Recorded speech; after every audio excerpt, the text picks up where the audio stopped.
the biz. Going So you got here. product. Yep. You know what I'm saying? You got a facility. Yes. You got an e-commerce. I got You got e-commerce. Yes. you still do the barbecue too, Got right? the barbecue too. Oh, man. Yes. Barbecue too. Man, yes, like it's crazy. bro, and also Yes. hold up. Yeah. We forgot we got one of the ultimate entrepreneurs yes. here, man. Right. Most definitely.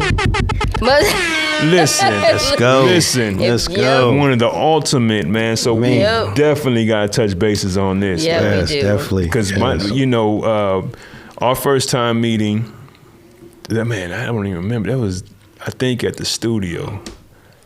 I think it was at Uncle Rob's studio. Yep. Wings of Silver in Visalia. And we hit it off from there. And in some kind of, I don't remember exactly how it happened, but anyway, he got me into Suputo. Yes, right. Yes, I did. Man, changed my life, let me up my game, you know what I'm saying? And Built a friendship, a brotherhood, all a friendship. Man, this man mentorship. this man saved my life, man. That's Straight right. up, saved my life, brother. You know what I'm saying? Saved my life, man. Thank you. For real. I love it. And it's just amazing to me how just knowing your story, some of it, I don't know all the story. Yeah, right. You know what I mean? But know how you started there and how you built your way in there and how you, man, like this man is the monster in there. Yes. This man is massive. The man. The man when it comes to Suputo out here. Before I even knew who you were, I would hear that, like, oh yeah, and I'm like, I don't know who this guy is, Yeah, right. but they're like, Clif there's always Clif Saputo, Yeah, Clif right. Saputo, Yeah, and I'm that's like, crazy. okay, I don't know who he is, but then I started hearing little things here and there. I'm like, okay. Then I seen a couple years ago, I think I saw your barbecue. Yes, right. At one of the Tulare events that they hosted at Zoom Walt. Yeah. And so I'm like, okay, nice to put a face to the name definitely. I see why. Everybody always has good things to say about you. Yes, right. So the entrepreneur, being an entrepreneur, I mean, growing within is basically what that is. And within the company that I'm sure has allowed you and granted you the opportunities to do all of these wonderful things and open up businesses outside. But how did you, a lot of people do get comfortable in their current position at work. I'm sure we all know people that just like, I'm good, I'm comfortable, I don't want to grow, I don't want to deal with this, and I don't want to deal with that. Going in and starting Suputo, what was you had a goal, right? Yeah, what was that? What did that look like for you when you first started that company many moons ago? Yeah, for sure. Many moons ago, it wasn't actually Suputo. It was a different company called Golden Valley Dairy Products. So, okay. I honestly didn't have a goal. Like, I had my first child in '96, and mom said, "You got to stop running the streets and get a job. You got responsibilities now, right?" So got an opportunity to go, sell myself. I think it was '96, and got hired on the spot. And was fortunate to get hired there.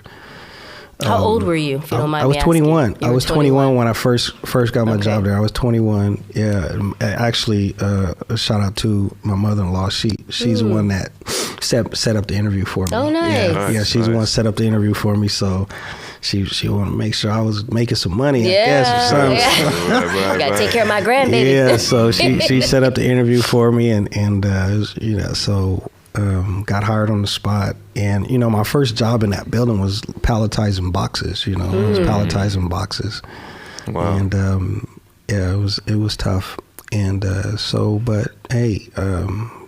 decided to, do bigger and better things in there. I wanted to. I didn't see myself doing the same thing forever. So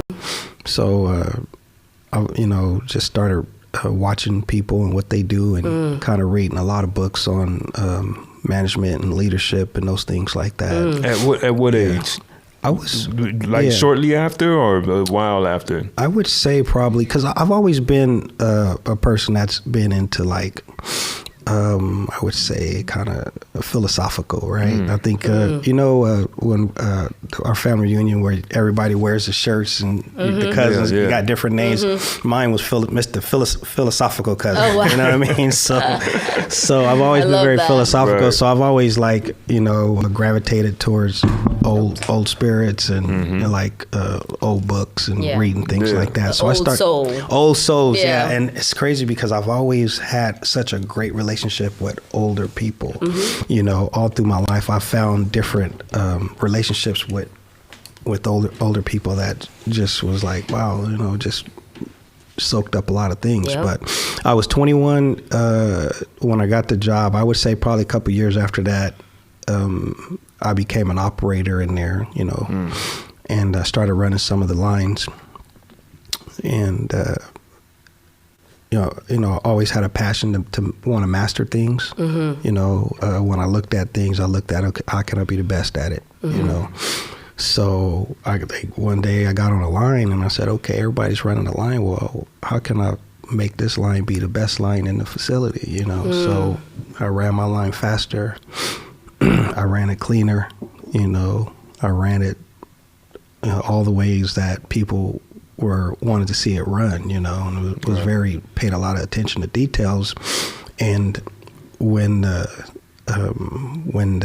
plant manager would come out, he would always kind of gravitate towards the way I was operating in there, And he was probably one of my first mentors. His name was Joe Santana. And I was fascinated by him and the way he moved up in there. And he was the plant manager. I was just a line operator at the time. And one day I told him, I was like, hey, one of these days I want to be a plant manager. He said, Clif, you will be one day, And so I just worked hard, and stood out with my production and my numbers as much as I could. And, and what I did was, whatever position I was in, I was always studying the next position. So, and then I carried myself that way. So as an operator, the next position was a supervisor. So I watched the supervisors, and then I performed as a supervisor in an operator capacity. That way, when the opportunity came for the next level, I was already trained and prepared for it. Wow. And when I became a supervisor, I was studying the manager, right? And even though, let's say there was 3 shifts, right? Normally with supervisors, you got first shift, a second shift, and a third shift supervisor. So we're just running the shifts, right? The manager is in charge of the production, the whole operation. So he's in charge of all 3 shifts. But I ran my shift as if I was in charge of that shift as a manager, right? So again, it separated me from my peers, right? And then when the time came to become the production manager, I started studying the plant manager's role. Wow. And then I operated as a plant manager in a production manager capacity. So I guess the lesson here is you always got to study the person above you, you know what I mean? And, study the person above you to really be prepared for them next steps, so. What did you do when people were like, because I know this talk was going on, when you were cleaning up your area, doing all the extra work, did you hear people like, well, why are you doing that? We all getting paid the same, man. All the time. Yes. Did you hear that a lot? Separate yourself by doing things you didn't get paid for. Oh, yeah, definitely. So you were honored. You get a lot of backlash for that? Yes. Oh, I did. But,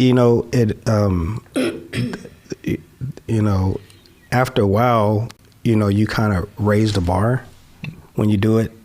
So it raised the bar. So it came from people talking to be like, man, we better come here and get our stuff together because, Clif making us look bad. So we got to speed our lines up a little more. So it kind of raised the bar in there too, and so it became very competitive. Yeah. I made it into a sport. Nice. It wasn't no longer about work. It was about a sport. It was like, nah, man, it's competing. Like what numbers you put up. You know what I mean? What's your efficiencies here? Wow. How many cases you put out, man? I put out 1,500. I'm doing 22. And there was a you got paid based on how well you performed, you know. Mm-hmm. So if you wanted to get paid more money, you had to put the numbers up, you know. So wow. That's changed though. Yes, now, huh? Yeah, it's changed now. Yeah, now everything is very structured and you know, everything's in a classification, you know, grades, brackets, and those things like that. But yeah, I made it a sport. You know, it wasn't work no more. So wow, you definitely separated yourself and brought. It was like you were creating a team amongst your peers too. Yes. You know, got them to see and do things and show a different work ethic. Yes, and so you know, that's no one can ever say that you took the easy way out with where you're at now. No, yes, you definitely worked for that. That is the true definition of working and earning where you're at right now. Yeah, you definitely separated yourself. Yeah, definitely. The you know, the technical piece of the job was pretty easy. That means, you know, running the equipment, you know, understanding the operation and the flow of the equipment and learning these computers. And so as I went through that and started mastering these different lines, because, you know, I was running multiple lines in there, you know. It was like the first person that just knew all the lines in the plant. So then they had to make me a trainer, because now it was time to start teaching, because I knew all the lines from 1 to 9, you know. But I got a chip on my shoulder with that, because I felt like, man, you know, I know all this and I'm a operator. Like, why am I not a supervisor or manager? So I really got a chip on my shoulder, and they were bringing these cats in from college to try to run the operation, you know, and they were smart, but they didn't know the fundamentals of the business, right? They didn't have the credibility.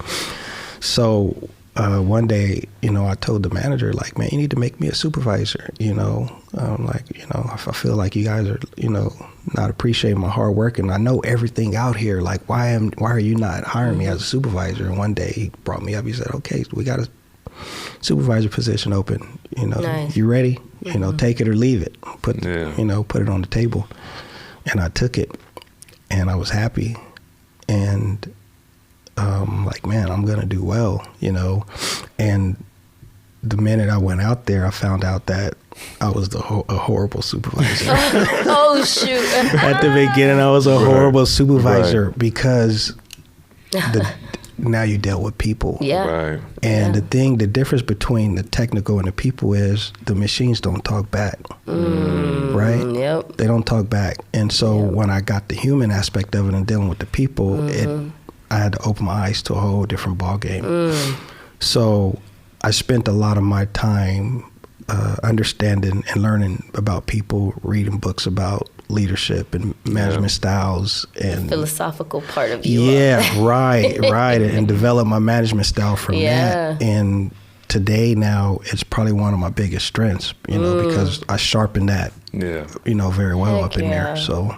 And how much it's changed dealing with people back then versus now. Like now, you know, businesses talk a lot about culture and you know, it's things you can't do and can do, and you know what you have to. So is there a difference between managing people in whatever year that was versus, you know, 2023? Yeah, right. The way. Yeah, no, definitely it is a difference. Like, you know, it continues to move, you know, forward in different ways. You got to continue to sharpen your skills and understand, because the terrain of the business is not the same today as it was, you know, 10 years ago or 5 years ago or even 2 years ago. So a lot has changed. And you just got to be prepared for that. I mean, the laws just in California itself. I mean, you know, there's a lot of protections with people, and there's a lot of lawsuits as well in California. So, you know, me in the position I'm in as a regional director of operations, I'm a fiduciary of the company, you know, so, you know, I'm not in a position to fight for a particular plant. I'm in a position to fight for the name of the business, like the business, you know. So as being a fiduciary of the company, it carries a lot of responsibility. Right. And, you know, you know, I mean, like I said, you know, you know, in Tulare, you know, everybody thinks when you talk Suputo, they think Clif. It's like, man, I don't own Suputo, bro. Like, you know, I'm working there, but Suputo, they depend on me heavily here in the town. And they trust you with that. Yes, they in the trust town. you to even be okay with holding that title. So, Yes. that's honoring. Yeah, they acquired us in 2007. So the acquisition was in 2007. At the time, I was the production manager when they purchased us, and they purchased 2 plants for one, the Page plant and the Tulare, the Barsley plant. Yeah. So the acquisition happened in 2007. So I've been with them for 15 years or so, but I got, 25 years of work seniority, but I've been with them for 15 years, and I've seen it all. Like I've been a part, like Lino Suputo, which is the owner, the owner of the company. I've had to pick him up from airports and ride with him and take him. So whenever he come to Tulare, he want Clif to come get him. It's like, where Clif at? Because, and I'm like, man, I got Lino Suputo in here. Nice. The guy lands he lands his jet in Visalia, Wow. So it's I don't even know what music to turn on when he's I'm like, man, what am I supposed to put on here? Do you take your Corvette, or is it you have a Corvette, or what is it? I have a Cadillac CTSV. Okay. And but I think I always make sure my cars are nice and clean. There you go. Because he's a car enthusiast too. Like him and his dad, they're both car enthusiasts. So he's big on cars no and pressure, stuff. Right? Yeah. So, but great company. I have no complaints with Suputo. They've been well. I oversee a few Tulare plants here, Tulare Barsley. I oversee the Tulare Culture plant there that they do culture, sour cream and cottage cheese. Over here we do conversion. We're in the process of moving this Tulare Barsley into the Tulare Page facility, and then also oversee a cheese plant down in Newman, California, where we make provolone and mozzarella cheeses there. Wow. And then there's a pretty large operation over in Friendship, New York that I have to fly over there and oversee that facility too as well. Wow. And they are a very, very large facility, and they do sour cream and cottage cheese and farmer cheese and those things like that. So a lot of milk, a lot of milk being moved, a lot of things happening. So that's 4 plants, so it's a lot of things happening there. So man, that is big, man. That is really, really big. And I don't know how you find the time to do I was just going to say, all this, man. This is amazing, man. I'm going to take all that energy, though. Yeah, right. All that. Yeah, and that's the kind of energy and we your cologne. need. Wait, what cologne is that? Because that smells amazing. Oh, you smell that? Yeah, I already know. You already asking. I already know. I already wrote it in the notes already. I need to tell my husband, what, you going to share what cologne? I smelled it when it That's a secret right there. Oh, man. I'm going to have to hit your wife up. Like, what kind? Can you just check real quick for me? I'm going to have to put some cologne out there now, bro. You really are. Right. Exactly. Oh man. Exactly. Yeah. But definitely busy. You got amazing things happening. Yes, right. And I know there's something else on this list we got that is business wise. Yeah, but I just want to praise you for a second, man, because that's there huge, we go. man. That is, man, hold up. Yeah. Right. Get that. Listen, man, that is huge, back. man. Yes, like right. we need these kind of stories. Yes, we do. Because people need to understand that everybody's in hustle culture and want to be entrepreneurs, but you're an entrepreneur. This man built it, got it from the grind, from the bottom, all the way up. Definitely. For real. You know what I'm saying? Yes, and all just the way. the things that I took from it was basically, you study. You're in a current position right now in your job. You're looking to grow. Some people get comfortable and they're fine with that. But for the ones that want to grow and climb that ladder per se in their current job, study the person who's above you, or the position that you want. Study that position. Absolutely. And and don't have that.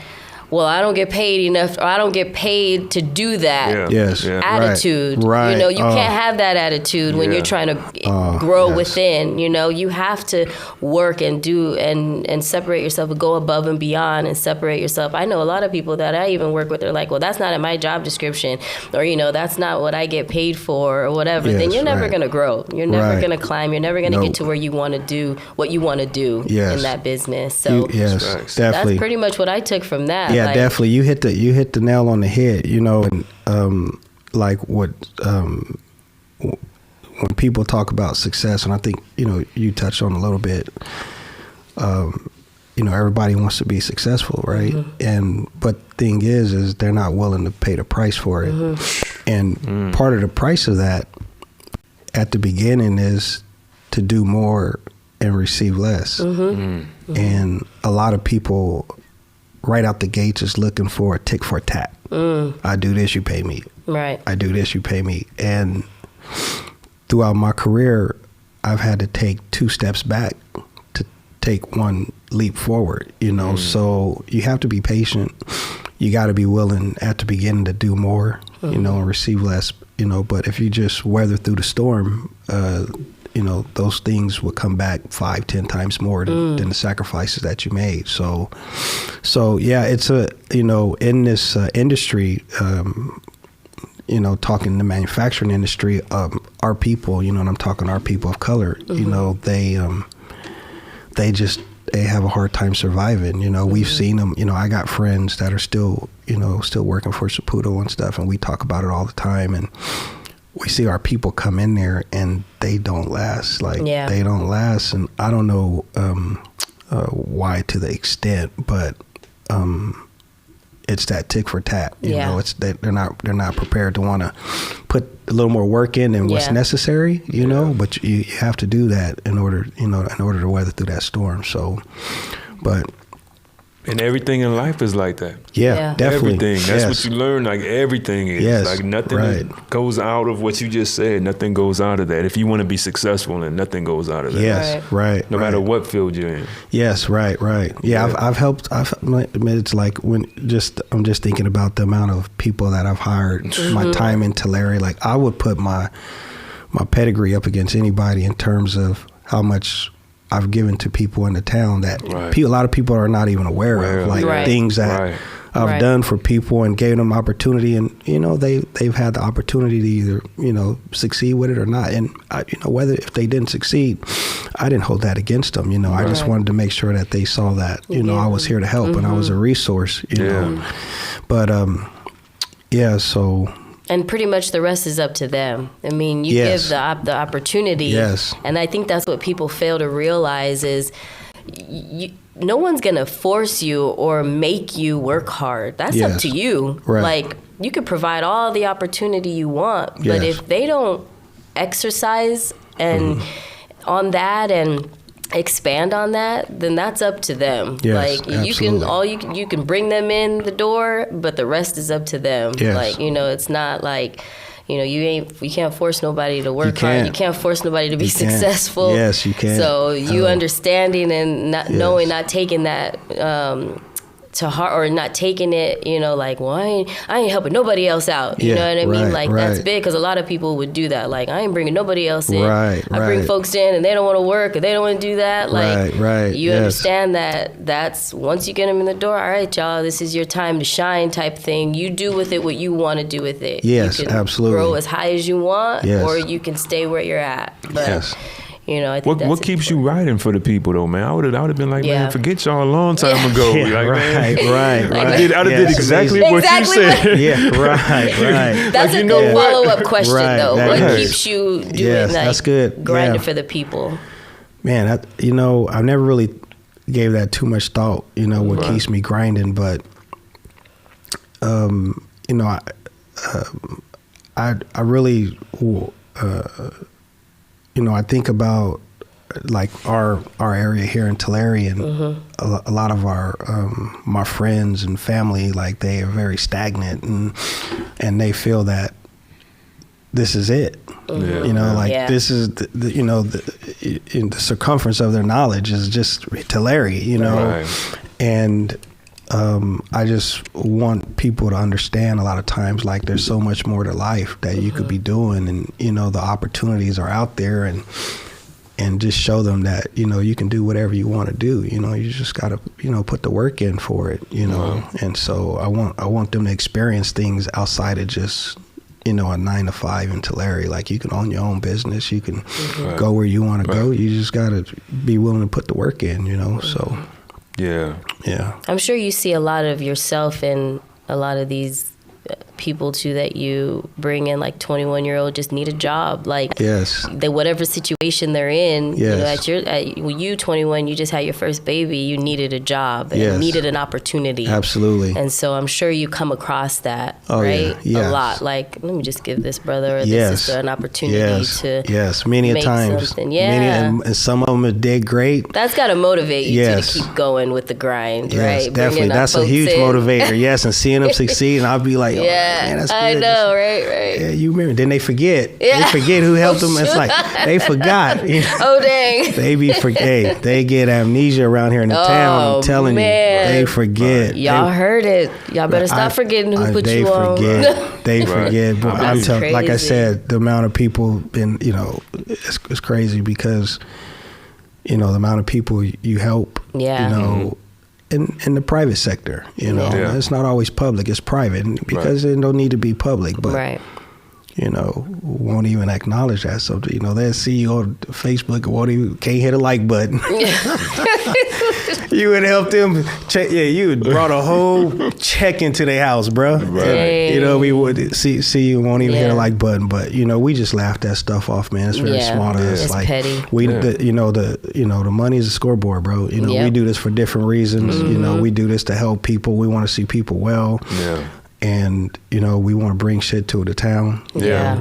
And that's what it's about, and That's showing the people that focus. these things could be done. Yep. Yeah. Yep. And I feel like we like how you changed when you was working at Suputo, not Suputo, what was the name of the Golden Valley. Golden Valley, and you changed it into a competitive thing and a healthy environment. That's so y'all can compete and get better, right? I Yes. feel like we can do that amongst each other in our city. Yes, you see what I'm absolutely. saying? Like, Yes.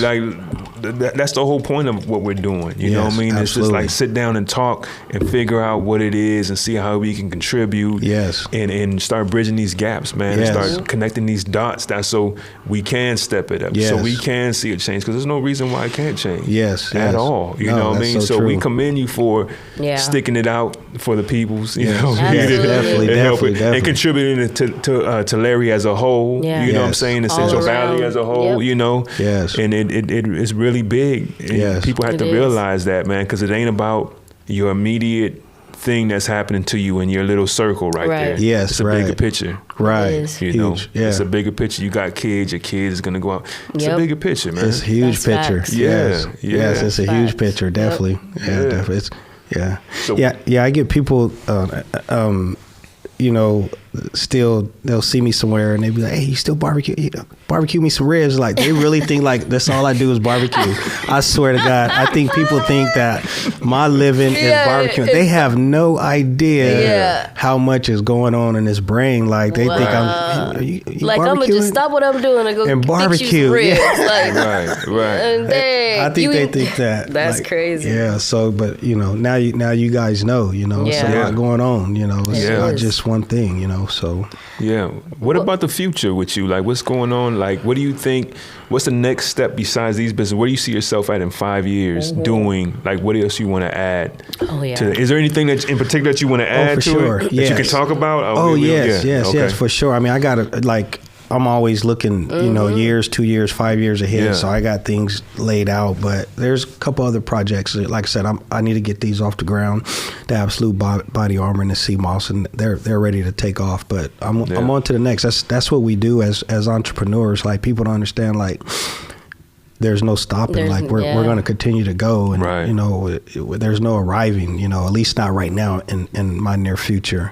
So, but me and my son, we are working on a bottled water line. Yeah. So we Nice. want to do our own bottled water line. So we're going to be working on that. It's going to be Nice. called Young Life Water. Nice. So that's going to be another one of the products here. Mm-hmm. And when you talk 2 to 5 years from now, we do plan on doing a restaurant again. So still trying to understand what we really want to do there in terms of the food, but we do have a goal in mind. By say or too late. Yeah, a little undecided. just depends. I would probably say more the Visalia than Tulare, you know, but you know, it just depends on what will make sense at the time, you know. Yeah, so, yeah. Well, you heard it here first on What's the Biz 559. Either way, I'm going. Yeah. You know what I'm Right. saying? So Either way, I'm pretty going. much your brand is health wellness. Yes. Is that what it's? Yes. That's what I'm seeing, and That's that's what I'm correct. hearing. Okay, and so the Yes. restaurant would maybe be like in those realms of Yes. health wellness. Yes, Nice. yes, and 'Cause that's- we definitely need more of those. Yes. If I can like Right. hint towards that a little bit. Right, and that's why I said that we're still undecided because Yeah. we, you know, and he knows more than I know. You know, that's why the amount of cooking that I've been doing has been very selective and starting to slow down because I understand what meat does to the body and you know what we really should be doing, you know, and consuming as human beings. So I want to make sure that whatever we are starting to put out there going forward, that it's going to benefit people Right, and right. not impact them in you know, in the other way. So And it represent your brand too. And quality meats and stuff. yes, Yeah. You know right, what I mean, right, if it is definitely. meat quality, because that's the Yes. biggest problem is Right. that we're such assembly line of meat that a lot of times we don't get Yes. the best quality Right, definitely. of meat and different things Which like is that. So crazy because we're in the agriculture farming, like, Yes, Yeah. right, you know, right. you would think we would get the best of the best here in the valley, Right, but right. I wonder why that's so backwards. Yeah. I don't know. That's- Well, I I mean, mean- you know, the cows that are here, they're Holstein cows, so those are, you know, used for milk, you know. So the majority of the cows okay. around here are Holsteins, you know. So Gotcha. and those are used for, you know, milking. Oh, Okay. So That makes sense. yeah. Yeah. So they're the way they are. They milk 24/7. You know, Yeah. it's a lot of milk being moved here. You Yeah. know, Yeah. interesting.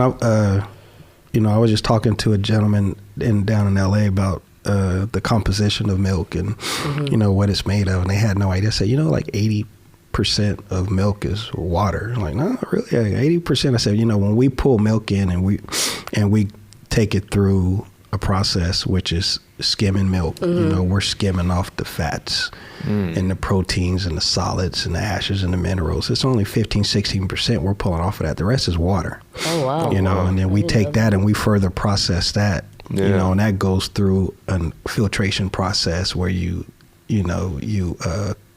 condense it down to whey protein concentrated, which that's called, you know, that's what whey is, you know. So whey is a byproduct of milk, you know. So there's a lot going on. And then, you know, we homogenate, you know, we pasteurize, we homogenate, Yeah. you know, we Yeah. separate.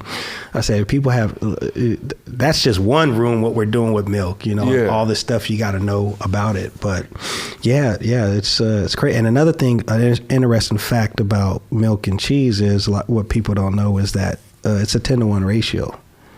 So it takes 10 pounds of milk to make 1 pound of cheese. So you can imagine the amount of milk that's going through Yeah. here. Wow. It's a lot Yes. of milk. Yes. Yeah. Yeah. We're moving here in the town, probably just me and Suputo, probably 500-600 million pounds a day between all the plants.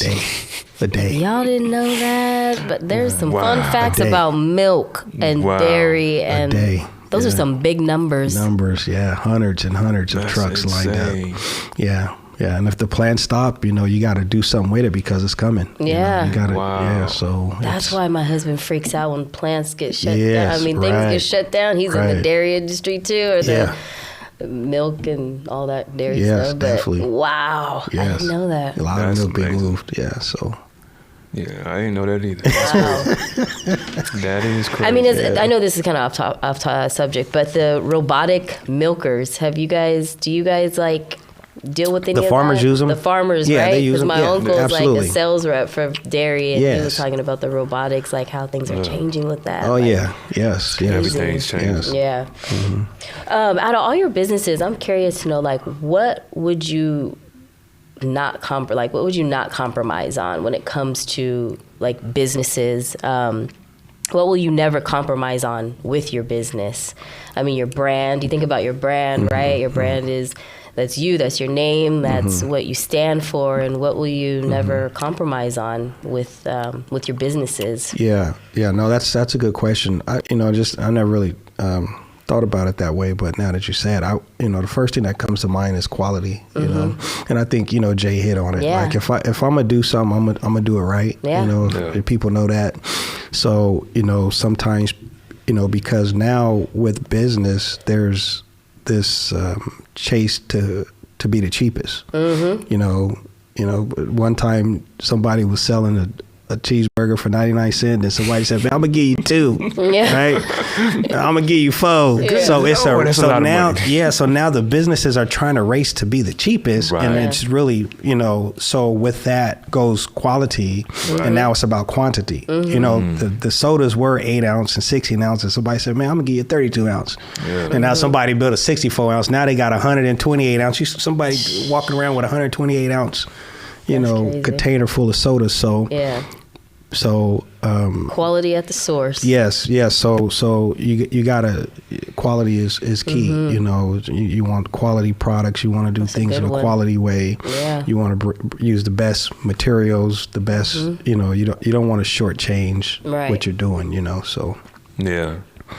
That's awesome. Quality over quantity. There you go. Yeah, so Definitely. quality over quantity. And we should be willing to pay to get the quality too. Yeah. Yes, exactly. You know what I'm yes, saying? yes. There you go. Because that's another problem too, is that we say we want better, but then we don't support or pay when somebody is doing better. Yes, Right. So we got to make sure we support and reward the person that is taking the time. Clif doesn't have to be doing this. Yes. Right. First of all, Right. you know what I mean? He don't have to be Let's doing. just get that straight. He's Right. giving us a blessing by Yes. bringing quality products to Yes. the valley. Yes. You know what I mean? So Yes. we got to take Same heed to way. that and reward him by business with Yes. that. You see what I'm Right. saying? Right. And therefore, his knowledge and everything that he's learning, everything that he's doing, he's able to Yes. keep doing it at a maximum level. Absolutely. You know what I mean? Yes. And that's the Facts. way we support. You Yeah. know, that's the Yes. way we build and stuff like that. Yes. Yep. Couldn't have Yeah. said it any better, brother. Yeah, Yeah. yeah. So yeah, we definitely appreciate that, man. Absolutely. Like, and you got my support full on, man, with all these Full products on. and stuff like that, man. Definitely. How do you deal with fear and doubt? Because as a business owner, I mean, That's a good one right there. yeah, we Good the way that our dialogue has been. I mean, you're Superman, Yeah, and I'm right. sure your kids look at you like Right. you're their Superman. Your wife, her black Superman. Yes, right. So you are. How do you? But you're human. Yes, So definitely. how do you deal with that fear and doubt that creeps up in your mind? That small voice that tries to tell you certain things and try to defeat you. Yeah. I'd love to hear. Yeah, that's another good question. Oh man, fear, it's it's just an illusion, right? So it's a feeling, right? So I deal with it in ways to where I think like I gravitate towards pressures. Like, I'm the one that wants to take the last shot, like so I always want to be the one with the ball in the hand and let's go. So I thrive off those pressures and those things like that. But I think, fears, I don't allow them to kind of govern, my life and what I do. If I feel I'm in a space to where I'm fearful, then I take the time to go learn more about it, right? Or to go figure out what's the best way to handle this situation, so and that's what it comes down to, getting as much of the knowledge of that situation as you can and prepare yourself as best. So take the time, tap into your resources, go do your research, make your phone calls, take your trips, get as much knowledge about the situation as possible, so when you go into it, you're at your best. So if I find myself in a situation like, man, I'm afraid to do that, I'm like, well, that means that I'm lacking an understanding of it. And so what I go do is I go occupy that lack of understanding with the no, and understanding that, okay, now I feel comfortable, now let's go, so. But at the same time, it pushes you too, fear can push you too, it can stop, it can push you forward too as well. So, doubt, that's, never really thought too much. I don't know. I really, doesn't come across to me. I don't see myself doubting myself too much. I think that's amazing. Yeah. I mean, right. I don't think people should doubt themselves. Yeah, right. I just. It was a trick question. Yeah, right. Okay. Yeah. I don't think you should doubt yourself. I mean, if you did, I don't think you would be this far in life, just as a business owner. Right. I was, it's funny you say, I was listening to the Laws of Attraction. I think it was coming back from LA last night, and it was talking about limiting beliefs, and that's another form of fear, and that's how it comes at you with limiting beliefs, and that's what's keeping us from doing things we want to move forward with. Is we have these limiting beliefs in our head, and if you ever want to find those, it normally comes after the word because. I want to open a gym. I want to open a gym, but I can't because I don't got the money. That's your limiting fear. Yeah. That's your limiting belief. I want to go and exercise and lose weight, but I can't because I work. Because see, so the 9 to 5, you think you're working to see. There's two wrong words there. Can't and because. Yes. I can't do this. I can't do this because. Yes. So he normally comes after because. Yeah. So whenever you find yourself saying the word because, whatever comes subsequent to that is that limiting belief. You got to annihilate that. Check yourself. Yeah.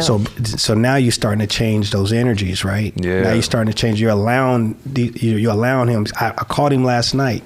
Yeah. He tried to sneak up on me. I was talking to a friend of mine. I was like, we could do this, but because I said, I called him. I got him in the headlock, punched him around, set him aside. I said, no, we're going to do it. There you go. Yeah, we about to make this happen. We're going to do this. So you just catch him. You got to catch him. And then after you catch him a couple times, you'll find yourself dodging him, and now you're starting to flow through a lot better things, and things are starting to happen because you know what he looked like. So you missing him. You ain't even saying because no more. You like, this is what we're going to do. It becomes natural. Yes, this is what we're going to do, and we're going to do it at this time. You identify it.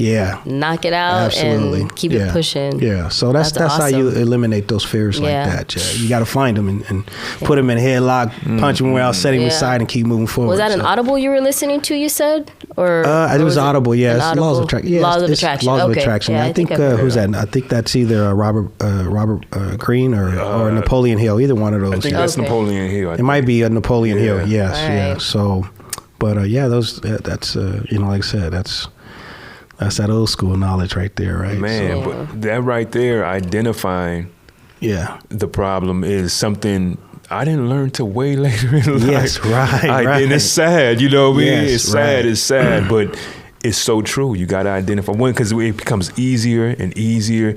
And it took me a long time to realize it's just like, I lived the stereotypical young Black American life. I did music and I played basketball. You know what I'm saying? Right. So, but I remember I practiced because I wanted to make it to the big court. We had different courts. The scrubs had to play over here and all that. And then they had the main court was where the top gunners played. You know what I mean? So I practiced day and night. And then once you start realizing that applies in everything, and you start recognizing the faults and all that, but you got to practice. You got to practice recognizing, like how you said. So you just gave a perfect description now of you doing it in action. Yes. And at the place that you're at, it still tries to creep in, but you recognize it right away. It comes faster versus you dwelling on it for a couple of days. Yes. And then it's like, it's that. Yes. You know what I'm saying? So it just becomes Absolutely. easier and easier. You know what I mean? So it is that practice, man. It's amazing. Sure. Yeah, that for sure. I mean, with this, there's neuroscience to, it's real, it's neuroscience to what these things we're trying to achieve. It all starts in the mind. That's what the book Think and Grow Rich was about. It was the richness of the mind, not the physical aspect. So you got to prepare your mind mentally. You got to understand what's going on there too as well. That's really 90% of it, is the mental aspect. Like me personally, like I don't blame anything external for where I'm at today or what I'm trying to accomplish. Like I don't do that. Like anything external, I don't get blamed. If I'm not where I want to be, then it's something internally that I have to change. You know, so, you know, if this, you know, you either seeing the glass half empty or half full. Right. You know, so everything that we see in front of us, it's because somebody saw it as a problem, right? But somebody saw the fix to it. Right. So every situation comes as a problem. It's just a matter of how you see it. Yep. You follow what I'm saying? Yeah. Yes. This was made because people had a problem of not being able to set things where they want to set. Right. Somebody looked at it and said, "Oh, it's not a problem. Right. I got an idea." Right. So so it all starts in the mind first. Yeah. You know. So it's important to really understand, you know, that piece of it too as well. Right. There's so much jewels being dropped right now, guys. Yeah, Y'all don't even listen, man. Yeah. Listen. So much. You ain't even got to go to school after this. Man. Yeah. Speaking of, did you go to college by chance? I did. I did Okay. college. Yeah, I didn't get any degrees. So See, but and that's another lesson in itself. Yes. I mean, not knocking anybody that's in college, Yes. but it's like, unless you want to be like a doctor, in my opinion, a doctor, a lawyer, or something that needs that degree. Of course, you want to go later and develop a degree to further your education. I'm all for that, but you could still do big things. Yes. Or would you change that about your journey? Would you have gone to college, or is there anything that you would change about your journey of becoming a businessman if you could go back? Yes, right. I mean, you know, I'm big on education. You know, it definitely has its space. School has its space. If I could go back, I would definitely would prefer a lot more schooling and being a part of that. But looking at school, you know, at the end of the day, you know, it teaches you how to become a worker. You know, and which is great. You know, there's people that's what they want to do, and that's perfectly okay. You know, but there's, at least when we were coming up, all the classes were how to graduate from high school and get a job. There was nothing in there telling you how to, you know, own a business. You know, it was just teaching you how to work for somebody. You know, so you know, for me, it's like, you know, it's kind of, when you look at the hospital, it's like, okay, well, I can never be the doctor. But nobody's asking who's the owner of the building or the hospital, right? Right. So the doctor working in there, he bad, you know, he know his stuff, but somebody own the hospital. It ain't the doctor, right? So I said, I can't be the doctor, so I'm just going to try to own the building, right? So you know, that's kind of like where my mission has been, is saying, like, you know, let's just own it. So would you be okay with your kids not picking college right after high school? I mean, they got to come to you with a plan, and, you know, and why don't you want to go to college, you know, or is that a rule in your household, or how do you view that? With your children, I prefer them to have, you know, I'm not expecting them to, you know, I mean, you know, have to get a doctorate or, you know, you know, or a master degree or something like that. But I do want them to go through some schooling and, you know, take it how far they wish. You know, I know when they decide to stop their schooling, you know, I think as a family we'll be well prepared to keep them busy.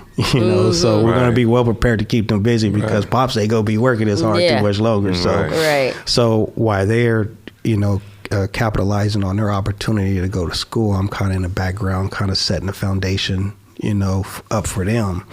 So when they do finish schooling, they could take that schooling and apply it at an ownership level. Not, you know, so because by the time they finish these businesses, you know, I'm going to be ready to hand off to them. So not only are you going to know the business, you're going to be the owner of the business. You know, so one of your kids come to you and they're like, "But Dad, I have a really good idea. Like, I have a really good business venture that I school is just it's going to be a waste of time for me. I want this is what I want to do, this business here, and I need you to help me get it off the ground." Would you You should go to school. No, I would probably help. You would help. I probably would help. Yeah. I'm like the business owner mentality, entrepreneur mentality just makes me feel. It makes me feel like I would definitely help them off the ground. Like all right, definitely. No school. Let's do this. Let's do this. Let's build on this. Definitely. All right. Got to get through high school though. Got to get through high school. Yeah, definitely. Of course, but that business entrepreneurship mentality, I'm sure you can pinpoint it. And if one of your kids came to you and they're like, "But Dad, I have this. I think this would be great." All right, son or daughter, let's do this. Yeah, that's a soft spot for me. All right, I got it. I knew it. Oh man. Well, we was talking about that earlier, saying that before you came, we was kind of having a conversation. Yeah. And I think that first of all, my household is like I teach to my girls, bachelor is required. Mm-hmm. You want dad off your back, you got to bring home a bachelor in a good field too. Mm-hmm. You know what I mean? And we was just talking about stats. Like now we've been rewarded with a lot of stats and information, right? Right. So we can prep our kids for a better percentage of being successful in the world. Right. You know what I'm saying? Like, I wish somebody would have told me art isn't a good field to base your education off of, or, business administration, or, I mean, these are just, okay, if you want to, you may or may not make money, you know what I mean? But there's fields that you can get into that you're guaranteed good money. Yes, definitely. You see what I'm saying? Definitely, yes. And so it's like, I think we have to take time to teach in those aspects. We need to, I wish they would implement that in the school. I know they don't, but but as parents, we need to look more into it and prep our kids in that way or whatever, because there's a lot of stats that we can take and show our kids. And I feel like if you knew when you was a kid, which, our parents is different because it's a whole different time frame, right? But if they were like, listen, these are the stats. Your percentage rate of making it in this field is going to be this right here. Your percentage in this one's going to be high. It'll make you change the way you look at things. So like, that's the contrary of, all right, let's do it business-wise first. But the flip side is, let me show you the statistics of starting a business. You may not make money the first year. You got to think about that. You know, you may not make any money that first year, and you got to be prepared for that, you know, versus going to school and getting a BA and something where, and him, Jay, you're saying, showing your kid like, okay, here's the percentage of degrees or fields that will bring that immediate money in. Right. And that way you can go and start your business the same year, maybe. You got your BA now, you're a engineer, and now you're able to start those businesses that you want to start. So the contrary is, yes, my kids have to have a BA. Yes. And they can start a business too. Right. But you got to bring that dough in first to be able to supply and support your dream and your business, because you could do both. Like in your field, you're doing it. Yes, you're living that life. Yes, absolutely. Yeah. It's like, what's that movie with Eddie Murphy, when, remember, he was passed down some money, but he had to do certain things to get it? Old movie? Yeah. I'm horrible with movies. I'm gonna tell you right now, I'm horrible. I don't get to see. I'm like, I don't even remember that one. I'm telling you, like, before my time. There could be so many things going on around the world. I have no idea, because you don't watch TV. I don't get to watch no news. Everybody be talking about Netflix specials. Yeah. I don't get to. I'll be like, no. Everybody, man, you know that movie? Nope. You know that movie? Nope. So I'm horrible with movies, but I definitely understand what you're saying. There's a balance there. So I think we need that, definitely, because we're getting away from education, but other cultures are still thriving in it. Yes, and they're getting these good jobs. Yes, and we're still hustling the hustle. Yes, you know what I'm saying? Exactly. Like you can do this. So now it's just like hustle just took on a new avenue that's leading our people astray. Versus like, listen, no, this is the key. Don't get it twisted. This is the way the world is ran. But if you do have the entrepreneurial spirit, you gotta still bring home the BA, and then we can venture into that. I mean, we should have standards for our family to reach this. What's 4 more years of your life? What's 5 or 6 more? Now they start college classes in high school. So what's by the time they're 23, 20, you know what I mean, they're done. Right. So you're telling me at 23, you can't wait till you're 23 2023. Yes, like, right. come on, right. man. Like, Yes, no, that's so That's true. true. Yo, so we have to like. That's all the way I look at it is that we have to put these things like, listen, you gotta have to do this work or whatever. Yes. You're gonna have to do this first or whatever, and then we can move on that. Because guess what? They become more well-rounded. Yes. They get a sense of how things work in the world. Then it's like, cool, yeah, now I could pass you on this business. Yes, now right, I know you're right. ready for it. Definitely, you know what I'm saying? definitely, yeah. It's now that we talking about it, one of the things I expect, from my kids is, have a craft. Yeah. Your craft is your foundation. That way, because business it's a gamble. It's a risk. You're taking risks. Big risks, right? Yeah. And so you always want to have at least a craft that's the foundation of it. That way, if these business things don't go right, you always have a craft that will always pay. Yeah. Right. It's kind of intellectual property. You have this, and no matter what, you can always use this to get whatever you need. And no one can take that away from you. Yes, right. Your craft is your talent. Yes, and your, absolutely. That's a God-given. It's God-given. Yes. No one can take that away. Yes, absolutely.